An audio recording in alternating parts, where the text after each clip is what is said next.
이해찬 대표님께서 의미를 부여하셨습니다만 당원 게시판과 투표 시스템을 오픈한 것은 더불어민주당이 당원이 주인인 정당으로 가는 매우 중대한 진전을 이루었다 이렇게 평가할 수 있을 것입니다. 박주민 현대화 추진 특위위원장의 노고 그리고 이해찬 대표님의 강력한 의지가 있었기 때문에 가능한 일이다 이렇게 평가를 합니다.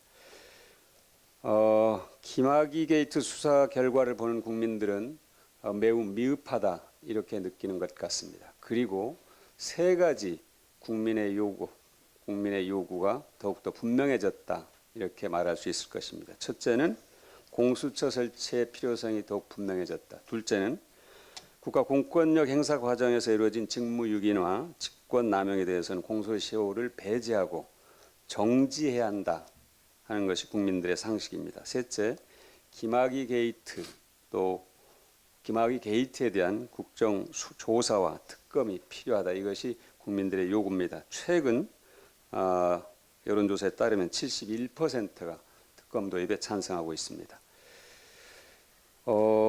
자유한국당이 청와대 회동과 관련해서 원내 교섭단체 대표들만의 회동을 얘기를 하는데요. 이것은 이론적으로 정치적으로 맞지 않습니다. 원내 회담이라면 교섭단체 대표들만 참석하는 것이 맞겠지만 꼭 그렇지도 않지만 그렇게 주장할 수 있겠지만 그러나 정당 대표 회동 그러면 의석을 가진 모든 정당 대표가 참석하는 것이 정치적으로나 또 법률적으로 맞다 이렇게 지적을 하겠습니다.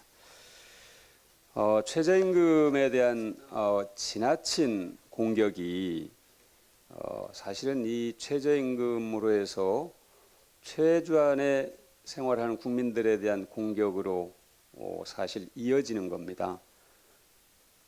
최저임금에 수많은 국민의 인격과 존엄이 달려 있습니다.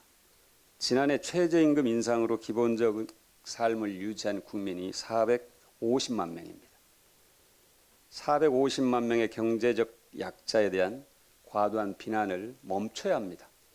정당이든 언론이든.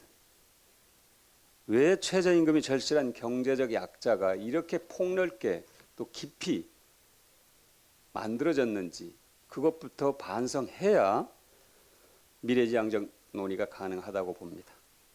최저임금은 최저생계비입니다. 사회 안전망이 약하기 때문에 최저임금 의존도가 높을 수밖에 없는 겁니다. 최저임금 동결을 말하려면 사회 안전망 확대를 함께 얘기해야 합니다.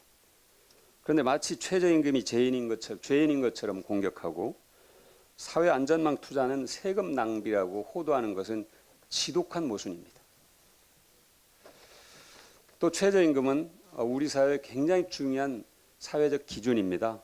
노동에 대한 최소한의 대가라는 의미도 있지만 최저임금은 대한민국 국민들에게 지원되는 34개 제도의 기준입니다. 구직급여, 출산 전후 휴가급여, 산업재해 보상급여, 장애인 고용장려금, 특별 재난지역에 대한 지원, 사회보장급여, 고용촉진 장려금 등등 이루 헤아릴 수 없습니다. 우리 사회를 지탱하는 매우 중요한 제도들입니다. 무엇보다도 국군 포로 가족에 대한 지원금, 납북 피해자와 유족에 대한 보상금, 특수임무 수행자에 대한 공로금, 북한민주항쟁 등 민주화운동 유공자에 대한 보상금, 지금의 대한민국을 만든 애국자와 그 가족에 대한 지원금이 최저임금을 기준으로 산정되고 지급되고 있습니다. 현충일을 맞아서 이 부분에 대해서도 깊게 생각해 주시길 바랍니다. 이러한 구조를 모른 채 최저임금을 과도하게 비난하는 것은 정의롭지 않습니다. 자유한국당도 분명히 깨닫기 바랍니다. 이상입니다.